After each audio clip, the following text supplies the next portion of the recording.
Hello! Welcome to Lesson 1 of the JavaScript and ACI video series. In the last video, I gave a little intro and explained briefly what ACI is and why I'm using JavaScript rather than Python to interact with the ACI API. In this lesson, I'll talk a little about the environment that I'll be using in these lessons. So, what is our environment? It would be great to have a full ACI fabric to work with. One having redundant spines like you see here and multiple pairs of leaf switches with a full cluster of 3 apex down below. If you have this available to you to work with during these videos, that's great. You may need to do an optional step at the end of this video to make it work, but it's pretty easy. I'll show you how to do it. For the rest of us, here's the environment that we'll be working with. It's called the Cisco ACI sandbox. The Cisco ACI sandbox is a simulated ACI environment, which usually consists of a single spine, 2 leaf switches, and a single APIC. The simulated ACI fabric is connected to the internet, and as long as you have access to the internet too, which I assume you do since you're watching this, you can access it. You can try out getting to it by pointing your browser at this URL.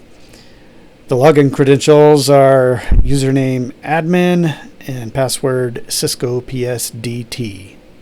I said that the simulated ACI fabric usually has a spine, 2 leaves, and an APIC because being that it is publicly available, occasionally someone gets into it and messes it up either on purpose or by accident. But it usually gets fixed pretty regularly. You might have to wait a few days, but it's been pretty reliable for me. So that's the ACI environment I will be working with in these videos. So that begs the question, what do we need on our computer at home? I'm trying to make this as simple and accessible to as many people as possible. So I'm going to try to do this with the minimal amount of software required. So 2 pieces. A browser like Google Chrome and a text editor like Windows Notepad. And that's it. There are all kinds of other things that you could use, but that's all I'm going to try to use in these videos. So just to be organized, I'm going to set up a folder on my desktop and put a shortcut to Chrome in it. And I'm going to encourage you to do this as well so that we'll all be on the same playing field, and when we go looking at things on the screens together, they'll look the same. So here's my desktop. I'm going to right click on it, go down to New, and I'm going to choose to make a folder, and I'm just going to give this folder a name, JFA for JavaScript for ACI-files. Let's expand the folder, and inside, right click again, New. This time I'm going to choose Shortcut. I'm going to browse. I'm going to go to this PC, my C drive, down to the program files x86, then down to Google, then Chrome, then Chrome.exe.